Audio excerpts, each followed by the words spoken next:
Hello friends. तो आज का हमारा टॉपिक ऑफ डिस्कशन है लव, ब्रेकअप, ब्रेकअप के बाद जो रिवेंज होता है वो, सैड स्टेटस और गाली गलौज।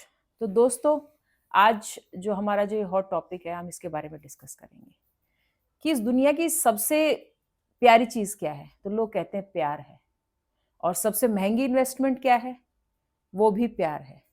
अगर मैं आज की जनरेशन को कोई राय देना चाहूँ, आज की जनरेशन मतलब जो अभी राइट नाउ कॉलेज में जा रही है, या फिर जो अभी बच्चे हैं जो 12th पास कर चुके हैं और कॉलेजेस में जाना शुरू किए हैं, या जो अभी राइट नाउ अपने 28 से 35 के बीच में, वैसे आज की डेट में हर कोई बहुत नॉलेजेबल है और हर किसी के पास अपनी राय है। जब लोग प्यार करते हैं तो जनरली लोग अंधे ही होते हैं प्यार में। तो उन्हें रेड फ्लैग, ग्रीन फ्लैग, सब कुछ उनको ग्रीन फ्लैग ही दिखाई देता है कि इंसान कैसा, इंसान को अच्छा ही लगता है हर कोई जब कोई इंसान प्यार में होता है, और उसकी हर बुरी बात भी अच्छी लगती है। तो लोग जब जब तक तो लोगों को एहसास नहीं होता है कि उन्होंने कहाँ इन्वेस्ट किया है अपने सबसे प्यारी और सबसे महंगी चीज़ को, और बाद में जब उनके ब्रेकअप्स होते हैं तब उनको उनकी सारी बुराइयां नजर आने लगती हैं। तो दोस्तों, सबसे पहली मेरी राय यही है कि जब अगर आप प्यार करते हैं, प्यार आपकी ज़िंदगी की सबसे महंगी इन्वेस्टमेंट होती है। और प्यार सोच समझ के कीजिए। अब कहोगे जो सोच के कर लिया, समझ के कर लिया, उसे प्यार क्या कहेंगे? कहने का मतलब अगर आप किसी से प्यार भी करते हैं, तो थोड़ा-सा कॉशियस रहिए कि कहीं कोई आपका फ़ायदा तो नहीं उठा रहा है, या जिसे आप प्यार समझ रहे हो, प्यार है भी कि नहीं है। क्योंकि आजकल क्या होता है कि प्यार, जैसे पहले टाइम कहते थे लव एट फर्स्ट साइट हो गया, या हमने एक दूसरे से मिले प्यार हो गया, या विद द टाइम प्यार होता है। ऐसा नहीं है कि झटके में प्यार हो गया। और आजकल की जनरेशन को जो प्यार होता है वो मुझे ऐसा लगता है पीयर प्रेशर में प्यार है। मेरे दोस्त की गर्लफ्रेंड है तो मेरी भी गर्लफ्रेंड होनी चाहिए। मेरी सहेली अगर रात को किसी से बात कर रही है तो मैं क्या करूं, तो मैं भी किसी से बात कर लेती हूँ, तो मेरा भी टाइम पास हो जाएगा। तो लोग पीयर प्रेशर में आके भी मतलब बॉयफ्रेंड गर्लफ्रेंड बन रहे हैं या प्यार कर रहे हैं। या फिर लोगों ने आजकल क्या बना रखा है, नेसेसिटी है कि हम यंग हो गए हैं, अब हम बड़े हो रहे हैं, तो हमारी गर्लफ्रेंड तो होनी ही चाहिए। अब प्यार कर लेते हैं, प्यार शादी तक भी पहुंचते, कई कहते हैं ना कि प्यार की एक मंजिल भी तो होती है। तो जब कुछ लोगों की मंजिल तक पहुंचते हैं, वो प्यार मतलब आगे चल के शादी भी होती है, तो माँ बाप के पास पहुंचते हैं, तो माँ बाप भी अपने हर एस्पेक्ट देखते हैं कि बच्चे ने सही बंदे को सेलेक्ट किया है कि नहीं किया है। तो सही होता है तो माँ बाप उसकी शादी कर देते हैं, बाकी तो जितनी रिस्पॉन्सिबिलिटी वो सारी आपकी होती है। पेरेंट्स तो आपको सपोर्ट करते हैं हर चीज की। तो अब आता है कि ठीक है प्यार हो गया, अब आता है ब्रेकअप। लोगों के झगड़े होते हैं, ब्रेकअप होते हैं, एक दूसरे को फिर वही जो चीज़ जब प्यारी लगती है उसके बाद उस पे जो आप मिसबिहेव करते हैं, गालियाँ देते हैं, या फिर बुरे-बुरे स्टेटस लगाते हैं। और आजकल तो लोग बहुत सारे बदले भी लेते हैं, रिवेंज भी लेते हैं। तो आपने तो सुना ही होगा कि जब प्यार में फेल हो जाते हैं या फिर ब्रेकअप होते हैं, पता चलता है कि आपका पार्टनर आपको धोखा दे रहा है, तो बहुत सारे छोटे शहरों में जैसे वहाँ पे लोग क्या कर रहे हैं, थप्पड़ मारते हैं या फिर चाकू मार देते हैं, या फिर कुछ और मतलब एसिड फेंक देते लड़कियों पे। तो ये चीज़ें भी मतलब लोग करते हैं, ये तो आप सबको पता है कि ये सब होता है। तो मुझे ये लगता है कि किसी भी चीज़ को ज़बरदस्ती पाना, कब तक पालोगे उसे ज़बरदस्ती? क्योंकि आप किसी की आत्मा को तो नहीं, मतलब शरीर को पा सकते हो, आत्मा को तो नहीं पा सकते ना। तो ब्रेकअप से कैसे डील किया जाए? मुझे ऐसा लगता है कि अगर कोई इंसान आपको धोखा दे रहा है या इंसान आपको छोड़ना चाह रहा है, तो उसको जाने देना चाहिए। क्योंकि हो सकता है गॉड ने आपके लिए कुछ अच्छा सोचा हो। हमें वो चीज़ तब एहसास नहीं होती है जब आफ्टर वो कहते हैं ना कि समय बहुत बड़ा बलवान है, मतलब समय के साथ हर चीज़ आप भूल जाते हो, और जब बाद में एक टाइम के बाद आपको रियलाइज़ होता है कि हाँ, उस टाइम मतलब मैंने बहुत काम डाउन आराम से बिहेव किया, और आज मैं जिस सिचुएशन में हूँ उससे बहुत ही बढ़िया हूँ। और उस टाइम मैं वो डिसीजन नहीं लेती या उस तरीके उसके साथ रहती या नहीं रहती जो भी है, तो आज आप जो सोचते हो कि हाँ मेरा वो डिसीजन सही था। तो दोस्तों, मुझे ये लगता है कि ब्रेकअप अगर आपसे कोई किसी से झगड़ा हो गया या फिर आपके साथ नहीं रहना चाहता है, तो आपको उसको जाने देना चाहिए। मे बी आपके लिए कुछ अच्छा ही हो, और ये जरूरी ना हो कि हर बार अच्छा ही हो, लेकिन आपको जाने देना चाहिए। ज़बरदस्ती किसी को अपने पास बाँध के आप नहीं रख सकते इस दुनिया में, किसी को भी नहीं, कोई भी नहीं रख सकता है।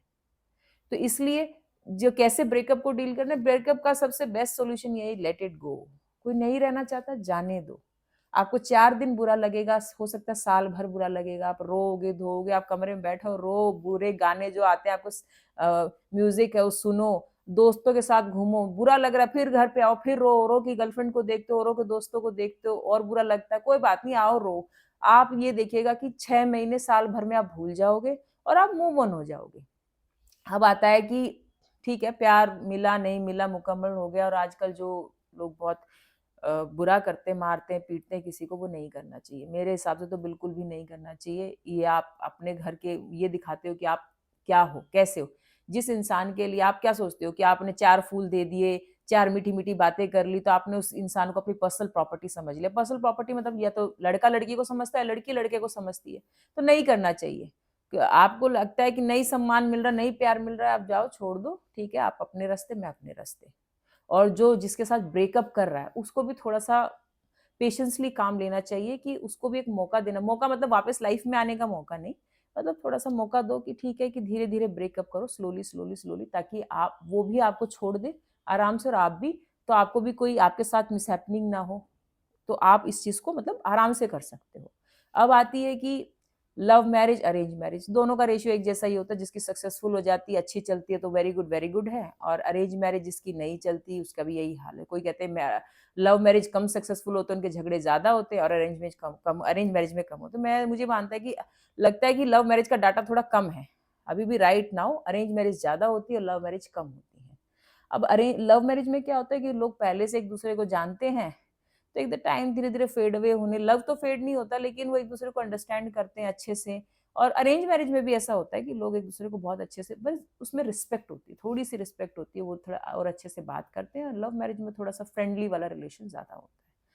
तो मुझे ऐसा लगता है कि किस तरह की शादी करनी, जो आप पे डिपेंड करता है, पर जहां तक मुझे लगता है कि हमें पेरेंट्स के पॉइंट ऑफ व्यू को भी थोड़ा सा साथ में लेके चलना चाहिए।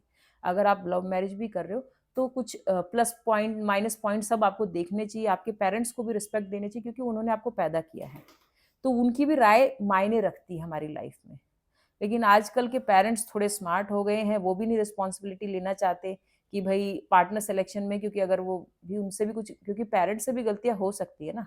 तो जब पेरेंट्स आजकल चाहते हैं कि उसमें आपकी कंफर्मेशन हो, जैसे आपको आपकी लव मैरिज में कंफर्मेशन चाहिए होता है, ऐसे ही पेरेंट्स को भी अरेंज मैरिज में अपने बच्चों की कंफर्मेशन चाहिए, कि कल को उनसे भी कोई गलत डिसीजन हो जाता है तो आप उनको मतलब टोटली रिस्पॉन्सिबल ना ठहराएं, या फिर आपसे कोई गलत डिसीजन हो जाए तो पेरेंट्स ना ठहराएं। तो आप बच्चे की शादी करना या एक माँ बाप के लिए एक बहुत बड़ा ड्रीम होता है, और बच्चे मतलब लड़कियों को लड़कों के लिए भी एक बहुत बड़ा ड्रीम होता है। तो इस जो ये जो इंस्टीट्यूशन ऑफ मैरिज है, इस पे बिलीव करना चाहिए और अच्छे से रहना चाहिए। तो दोस्तों, प्यार एक महंगी इन्वेस्टमेंट है, जरा प्यार से करिए, धैर्य से करिए, और थोड़ा सा सोच के करिए। और अगर मैरिज कर ली है आपने, शादी कर ली है, उसमें भी थोड़ा सा पेशेंस जरूर चाहिए। शादी का एक समय ऐसा आता है जब आफ्टर 10 years ऑफ मैरिज थोड़ा सा हम ज्यादा एक दूसरे को अंडरस्टैंड कर लेते, थोड़ा स्लो डाउन सा फील होता है, लेकिन हमें अपनी जिंदगी में कुछ नया करते रहना चाहिए, थोड़ा एक्टिव रहना चाहिए, और जिंदगी को कुछ डिफरेंट डिफरेंट हमारी जिंदगी में एस्पेक्ट्स आनी चाहिए, तो जिससे हमारी जिंदगी में एंटरटेनमेंट भी बना रहे और प्रेम भी बना रहे।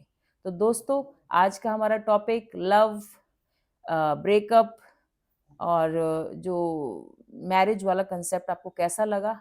अगर आपको ये टॉपिक अच्छा लगा हो तो प्लीज़ आप मेरे कमेंट बॉक्स में ज़रूर लिखिएगा। और अगर आपको ऐसे ही कुछ और अच्छे टॉपिक पे मैं डिस्कस कर चाहूँ कि करूँ कि डिस्कस करूँ, तो प्लीज़ आप मेरे कमेंट बॉक्स में ज़रूर इसका कोई नया टॉपिक के बारे में लिखिए, तो मैं उसके बारे में ज़रूर बोलूँगी।